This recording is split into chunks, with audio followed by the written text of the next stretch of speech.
Well, here we are, another stop on the journey to finding hope, inspiration, and positivity in this crazy world we all live in. You are listening to Changing the Perspective podcast. If you are watching this on YouTube, please subscribe to our channel and like this video below. If you are listening on a podcast service, please like our podcast on your preferred service. No matter how you choose to hear this interview, we are grateful you are following us on this journey. Hey everyone, welcome back to another episode of Changing the Perspective. Today, I actually have someone who's related to another interview that I did, and I have no idea till we got on here. And so I'm super excited that the small world brought me to Michele. I actually found her through, I think probably her assistant that posted in a community that I'm in about she would be a great speaker. She is the author of this book, Surviving Domestic Abuse, and we're going to talk about this book today.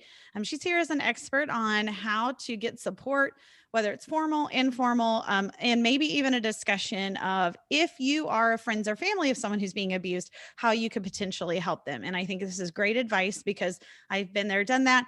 And sometimes the outside people become a little demeaning to your world, even though that's not their intention. And so I'm excited to have you. Thank you so much for joining us today. Thank you so much, Shauna, for having me. I really appreciate this opportunity. I'm excited. So tell us a little bit about you and kind of how you came to write this book and all of that.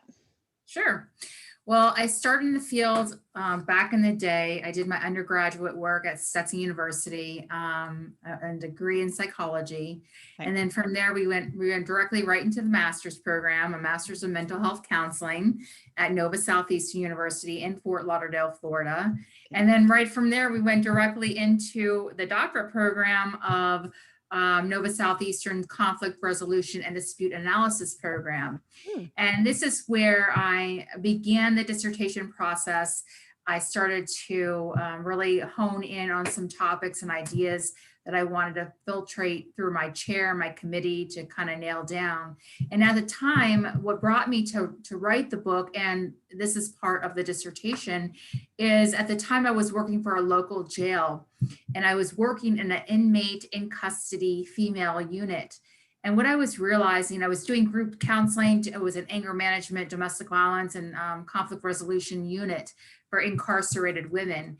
And what I was realizing, the more I talked to these incarcerated women, that a lot of them were victims of domestic violence. And it actually just floored me.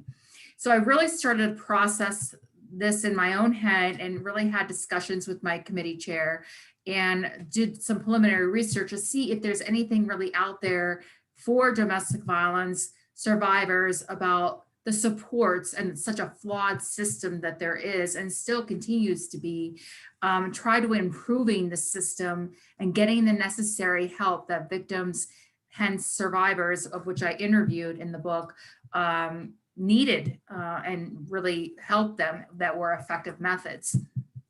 So the dissertation became more of a preliminary review of survivors' voices and a qualitative research design to interview with them.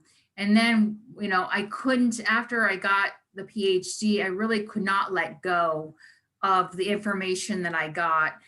So I quickly tried to manifest the dissertation into a book format.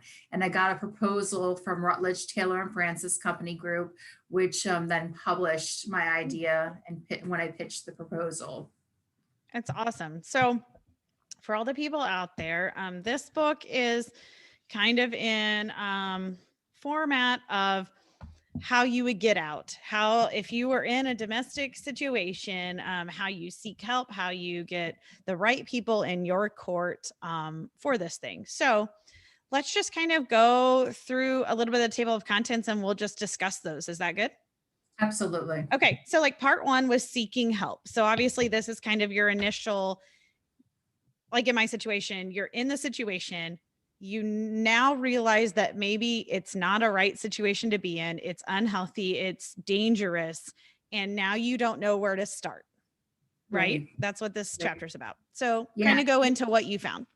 Absolutely. So what I found is that there are definitely barriers Mhm. to seeking help. And a lot of these barriers that are outlined in the chapter of seeking help is one, the embarrassment and the humiliation it takes to step forward as a victim and try to seek out help.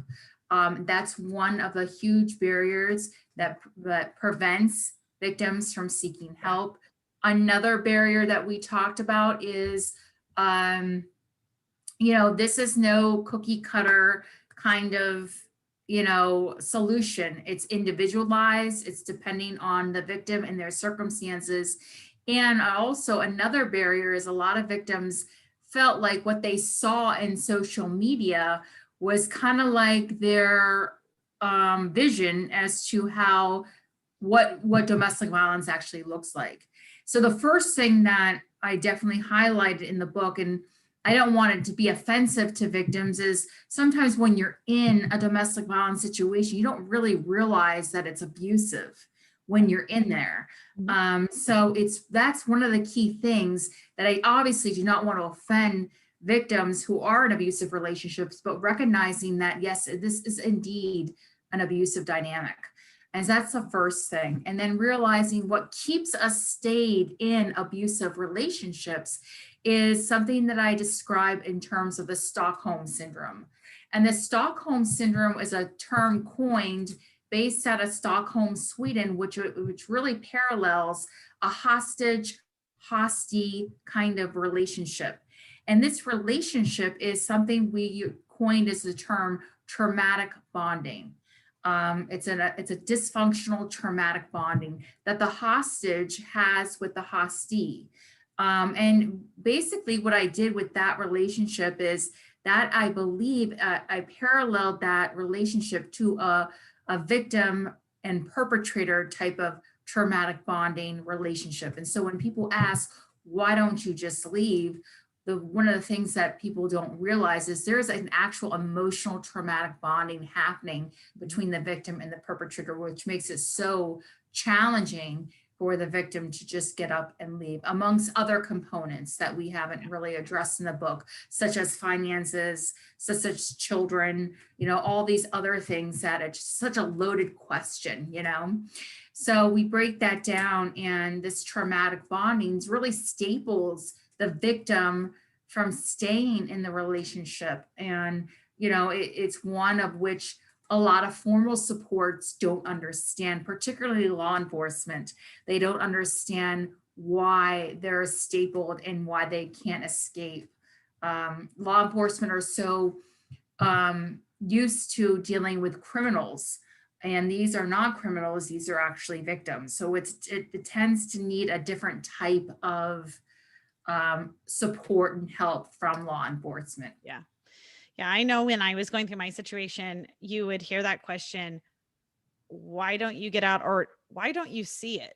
Like everybody else is seeing it. Why don't you see it? And when you've justified every action that's ever happened throughout the whole time frame, you're like, what? I got it. I'm handling it. It's fine. You really, it's like you don't see past your own face of Exactly. what's happening. Exactly. So that's why I really didn't want to offend Yeah. victims or survivors that really, are picking up the book, but in the midst of a dysfunctional relationship, you don't realize it's dysfunctional when you're in the middle of it. Right. It's like after you leave it that you realize, why was I dating that person? Why was I with that person? Why was I married that person for so long? Yeah. So it's when you're out of it that you can be reflective. Yeah, for sure. And it's a scary, scary reflection. It is. It very much is. Oh man. Okay. So then it goes on to formal support. So in your book, you talk about law enforcement, mental health and social services, medical staff and clergy, and the judicial system. So kind of talk, I guess, just in generals about, I guess, either each one of those or kind of how you got that list. This list that I came up with were based out of the interviews that I did with my survivors. And I interviewed not victims of domestic violence. I interviewed survivors out of a domestic violence situation for a year or more that utilize some type of formal or informal supports to abolish their relationship. So one of the things that really popped out for me in terms of law enforcement is when dealing with the victim population, they really need to gain empathy and compassion for this population, empathy training, sensitivity training for this specific population. And that's one of the things that just really, and all my survivors that I interviewed really popped out, that there's just kind of like a disregard for what they're experiencing or a lack of empathy from what they're going through. And I found that the gender of the law enforcement officer was really important at the scene, when I found that a call would facilitate a male and female law enforcement officer. The victim felt very more comfortable speaking to the female law enforcement officer in terms of their gender versus a male, because they felt like the female could relate. They felt like a female would have more of a nurturing side to them. So that was also a reflective kind of thing that popped out in my research. In terms of medical staff, we can talk with medical staff. A lot of people, because of HIPAA compliance, medical professionals were not diligent or had quite an assessment when they saw injuries or attacks on their patient. It's not a thorough outline as to going into an assessment of medically about if there is indeed domestic violence. And then when there was, the perpetrator was kind of in the room listening and being controlling. What I learned in my field as being a mental health professional myself and working with this population, some of the things that really highlighted for me was when you're doing therapy, the therapist really needs to allow the victim to process the abuse. And that does not happen at all very much when a victim talks to their therapist about the abuse. The therapist kind of, I felt like when interviewing these survivors, the therapist kind of had their own agenda as really wanting to get straight to the safety plan. Mm-hmm. And really for the victim, it was maybe the first time they're really speaking about the abuse. Yeah. So having them process the abuse and their story can be very empowering and very uplifting for the victim / client. Another thing that therapists do that is problematic is they don't really challenge empathetically. Obviously there has to be empathy surrounding all this. Challenge kind of like the victim's maybe view of the relationship or question it with empathetic responses. A passive kind of soft-spoken kind of, yes ma'am therapist is not effective when dealing with this population, because there is a distortion of relationship. There is a distortion of love, and that needs to be highlighted and brought to the victim's attention in a very empathetic, compassionate manner for therapists. Yeah, I had therapy. I personally seeked out someone that was specific for PTSD and abuse, because I felt like there was some different training or ways that she would do from the just everyday go to a counselor and feel better. And I tell everyone, she saved my sanity. She let me process, but she challenged my way of thinking in ways that I didn't even know I was thinking. Like, it was crazy. But, being 4 years out now, like, I owe her so much for my mental health. And I say, she saved my sanity. Like, I would not have been a very good person if I didn't seek out counseling after all of that. So if you find the right one, totally amazing. Well, that's just the thing, that when you don't find the right one, the statistics of finding another one is very low. Yeah. So I definitely have it in my book that the survivors really sought out someone who had specific training, like what you did. Yeah. Specific training, specific degrees, specific experience working with the victim population and abuse. So that's absolutely true with many domestic violence survivors or victims wanting to seek out specialization And, if you don't find the right therapist that fit your needs, do a little bit more diligent research. And the internet and, social media is definitely has been, can be a big asset in just learning about this symptomology that goes around being abused and the trauma surrounding it. So that has also kind of been very helpful that I highlight in the book. The internet, the victim doesn't doing their own type of research in terms of a therapist specialization, education, and what is abuse. Am I in an abusive relationship? And Yeah. what I found was a lot of these survivors would join these support groups and really just kind of sit back and not be participatory, but just really like read and listen to other stories to see if there was a correlation with their stories versus their own. Mhm. And that's how they pretty much educated themselves prior to going to therapy. Okay. Okay. Yeah. So let's see. The next part is informal support.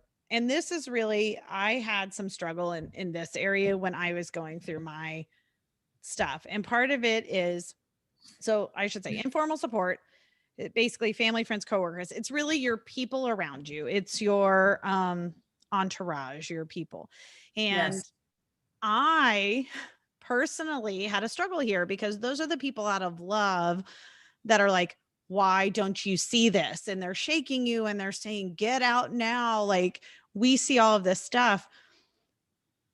After getting out of counseling and after being able to have my emotions in check, I was able to tell some of those people, you became almost as much of an abuser as the situation I was in, because every time I would come and say anything to you, it was this berating lesson on why you think I should be out. But I didn't always see it and I had a fear factor. And so if I couldn't even come to you without getting my feelings thrown back at me, then I might as well stay in the crap situation I'm in because everybody around me is that person as well. I am the problem. And it was a big realization when I had a discussion, especially with my mom. Like, hey, I know you were doing it out of love, but it did not feel that way when you were in it. Like it did not. And so kind of talk about this area because this was a hard one for me. Yeah, and you would think that your people, your circle, your family, or even your friends that you consider your family would kind of understand a lot of. And what I found is the informal supports, they did not understand Right. at all. They did not understand how to go about specifically a mother-daughter relationship. That parallel is so important. And what I found that a lot of these survivors' mothers were very there physically for them, but were very detached emotionally, and there was a not they didn't have an emotional availability.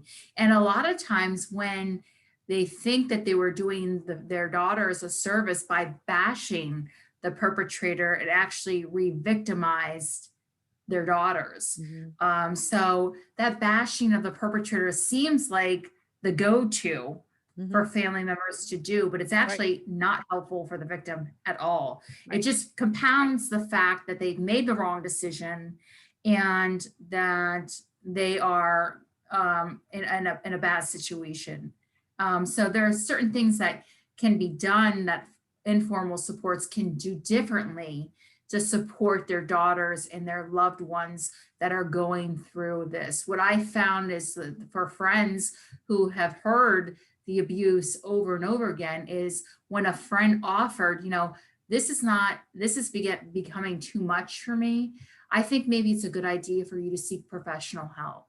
And that suggestion from a friend or from a family member was super important for the survivor and for the victim, Yeah. because it showed them that this is maybe something that my informal supports can't really handle. Mhm. And so now when the suggestion was made, they did then seek out um, professional therapeutic services Yeah. for what they were going through. I I love my friends and family, but I almost started not talking to them about any of that because I was afraid to hear it over and over and over when I didn't understand it all myself. And so Right. now that I'm out, I have told, I think, everybody that was a part of that, I wish you would have just said to me, if you need anything, you decide you're ready to make a change, I am here. You just Yeah. tell me when and I will be here. And I think it would have just planted enough of a seed if I would have heard that several times to go, okay, they're telling me something without it being this like, why aren't you getting out? Why aren't you getting out? Why are like, ha Yes, it, absolutely. that was a super tough area for me. And when I got out, and I think you and I have a little bit of discussion about this. When I got out, I didn't trust myself. I didn't trust the decisions I made because I blamed myself for being in that situation. I also didn't trust my friends and family because I didn't know who to trust. Right, But they really didn't trust me either anymore because I had stopped telling them anything about my life because I was afraid of hearing about it. right. And they knew I wasn't trusting my decisions, so they weren't trusting any of my decisions either. And we had to repair some major relationships within like close family and close friends when I got out because of what happened, and not intentionally. It was just part of the process of what happened, and it was rough. It was really I'm rough. sure. Yes, yes, I completely get it. I mean, these survivors really were kind of thrown for a loop, thinking that their friends wouldn't ghost them. You Right. know, their mothers would, and the relationship, like I said, with the mother-daughter bonding, the same-sex parent, is so important. Learn victimization, learning, victimization from your previous generation is something that also played into effect. And just, thinking that you're saying the right thing when in fact you're just re traumatizing the Yeah. situation and blowing it up.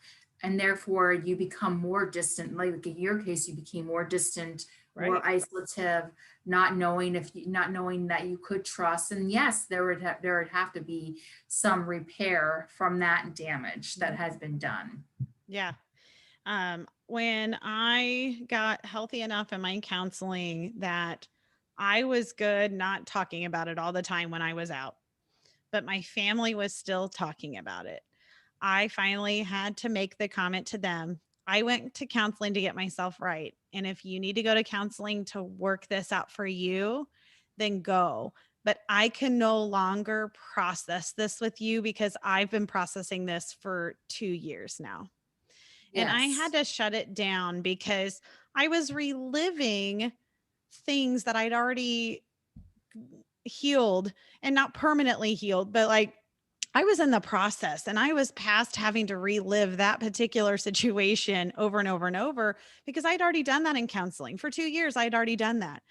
Right. And so, for the people out there that have someone that has gotten out and they have just started their healing process, go get counseling yourself if you've got some things that need to be worked on, because that person does not need to continue reprocessing it with you just because you're choosing to not go get help for yourself.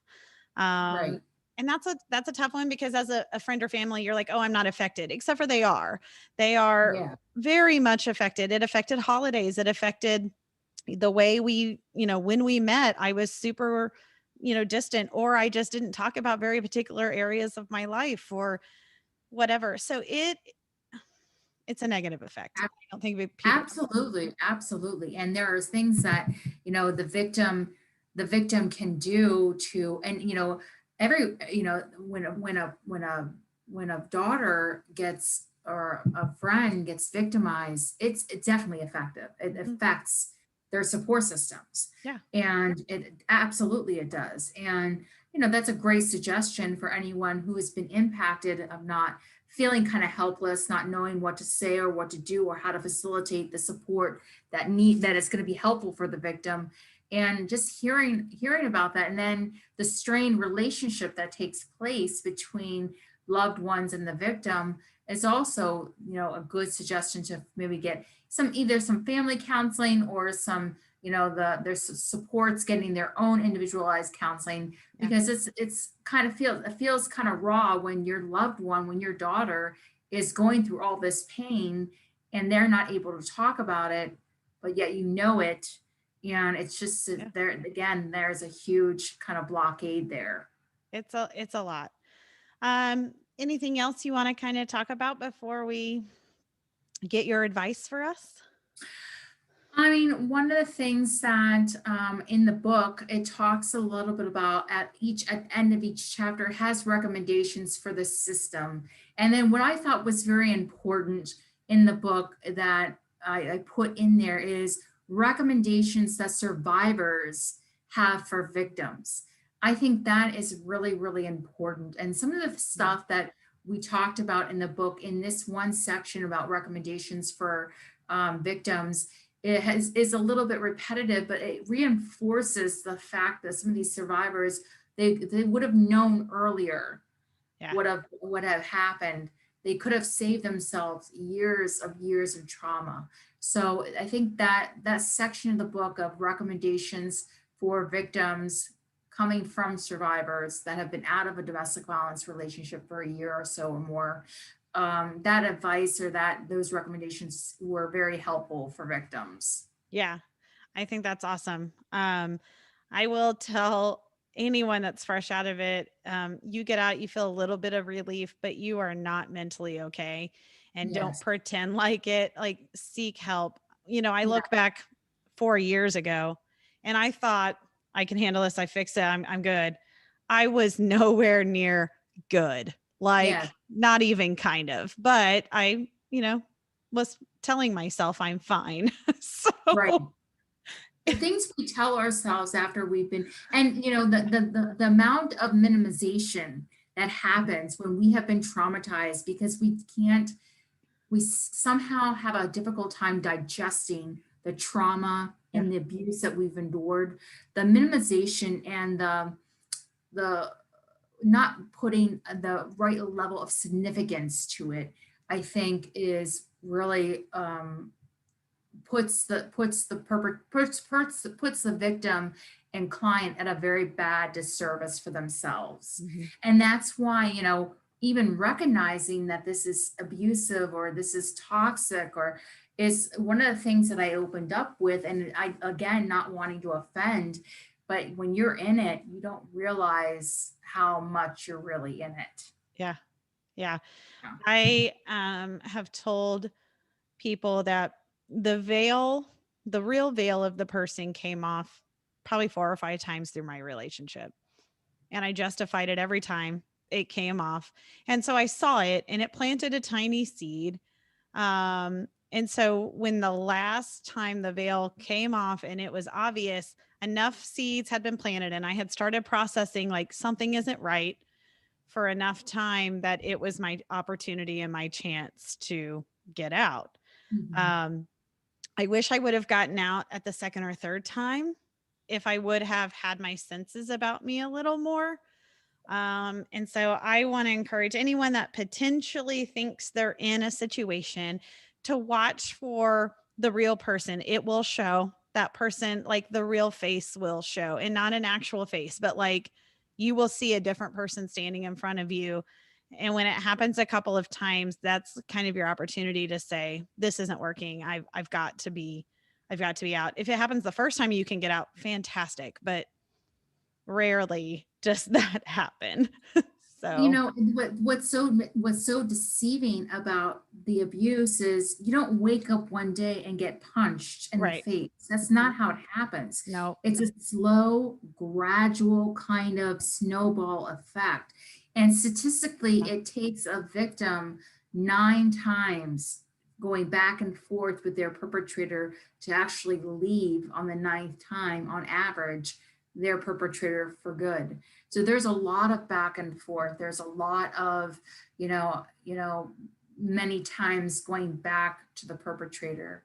And my advice is, let's begin recognizing some of these red flags that may have changed over a span of time. Yeah. Let's kind of recognize where what seems off. If you know something feels off, Yeah. something is wrong.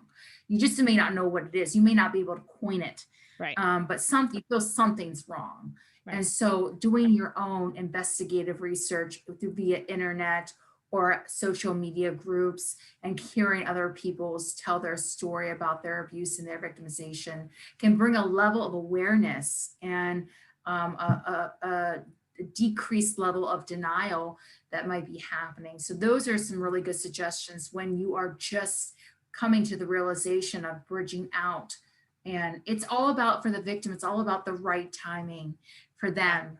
And maybe going to a therapist for the first time, they're not ready to have a safety plan. They need to stay in the relationship in order to figure it out. So it's really parallels to where you have the therapist, the provider has to meet the victim where they're at, not where the therapist is at, not where the clergy is at, not where the judicial system at, but where the victim is at. And so that's such an important piece of the puzzle.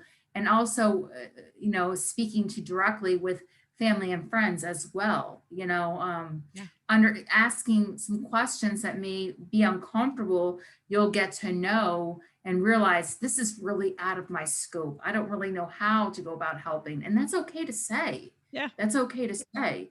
But don't just not ghost your friend or your family member. Let's not bridge a conversation. How to go about having the conversation and giving the recommendations of maybe seeking professional help, the better help, is a conversation that definitely needs to be had. Yeah, I agree. In order to be preventative. Yes. I assume you advise victims when they're getting out to go no contact. Yes. That was the hardest yet the best advice I received. But it was the hardest advice I ever received. And so for many times what happens is, so often the perpetrator keeps contacting. The perpetrator keeps contacting, texting, telephoning, visiting. The best thing a victim can do is just radio silent. Radio silent.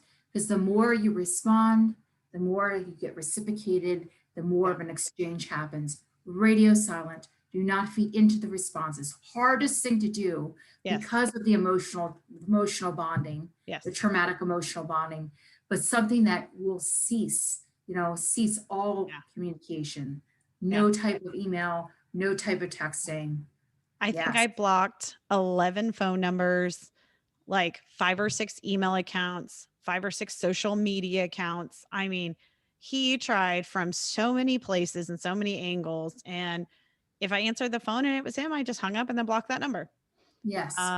Text messages that came through that were obviously him, but from a different number, I just blocked it. And I didn't even know whose phone number it was, like who he was using. I have no idea, but I blocked, I want to say it was like 11 phone numbers and multiple emails and multiple social media accounts.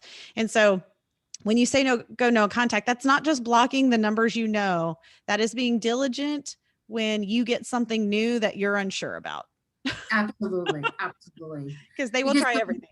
Yes. And they will go to all ends to try to make contact, because that contact is what keeps that grounding happening for the perpetrator. So when you go radio silent and you just cut this connection of all types of unfamiliar and familiar contacts, and just go radio silent on your perpetrator, and maybe even having to take legal action, is also an important part of the process as well.